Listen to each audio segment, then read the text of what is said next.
YouTube, my name's Sean Connors and welcome to the first video of NFL FanPub, is what we're going to call it, because that's the site that we use. We're all enthusiasts. Our league was created by a gentleman called Noel Simmons last year. I'm filming this video outside in my garden and there's likely to be a number of background noises, so I apologise for that in advance, but this video is going to primarily focus on NFL drafts. I'll link for the NFL FanPub site at the beginning of this video, so please do check it out. It's one of the absolute secrets of the NFL, a great UK site that I fully recommend. Set up by members of our league, and we had a live 16-man draft last year, and I've never seen a live draft pulled off in the UK with such large numbers, which Noel brilliantly did. He's our Commissioner Noel, for ease of access.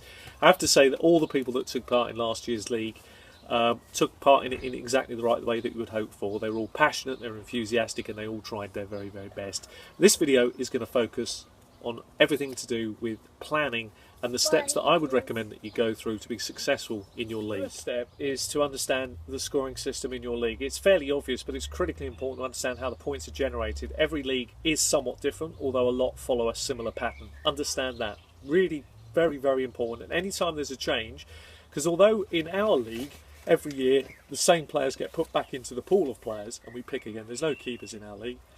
But any changes to the rules, our Commissioner introduced a rule this year change, that's going to have an impact on the way that you potentially draft, and in my view it does, but we're not going to focus on that in this video.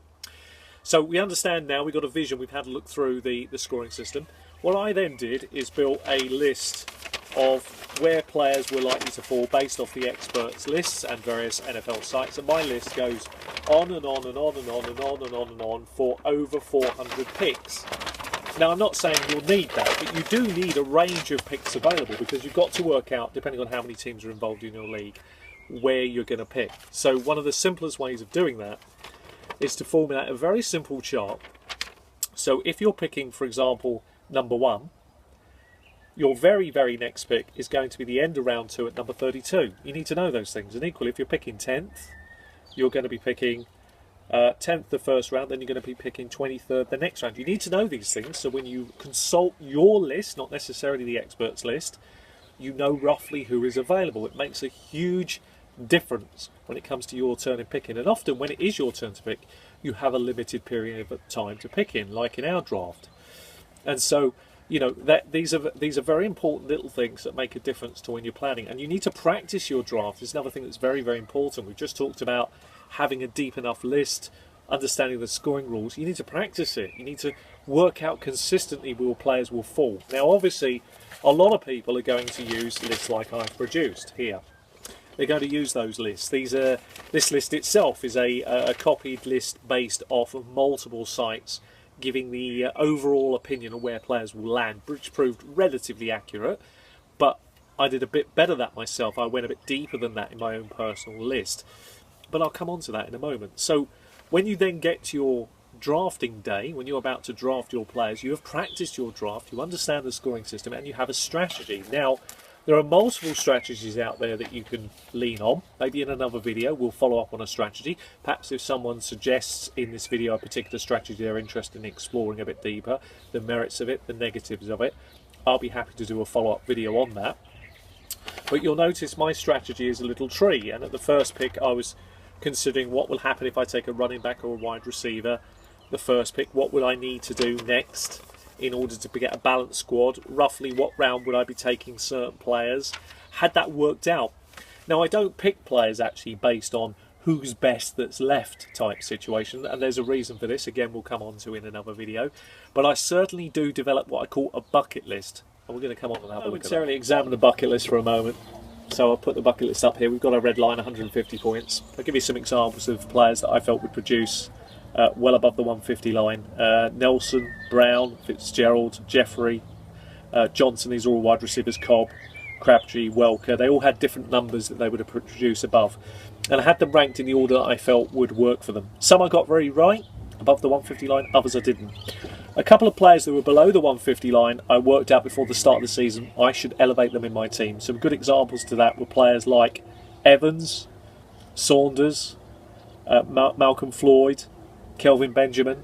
I was able to elevate them. I had them down below the 150 line because we had no metrics to work on, but I knew that they were targets of mine for this draft. Some good example of running backs that I had targeted above the 150 line. Players like Charles, Lynch, Forty, Lacey, Foster, Murray, Bell. I had Ball on this list originally, but I didn't like him and went off him during the season. I'd already worked out that he wasn't a player for me. I had Giovanni Bernard marked down on my list, but I knew that I had a question mark over him. I still like the guy, and so on and so forth. So this is why it's very important to build those lists. Anybody under the 150 line isn't producing enough points in your view to select, but there are always examples of players you feel have the potential, flyers if you will, who can make it onto your draft board on draft day. Because you've got to remember, in a 16-man league, we are drafting all the way down 240 picks. So you know you've got to be thinking quite deep down for those sleepers. And the top players will go very, very quickly in those first few rounds.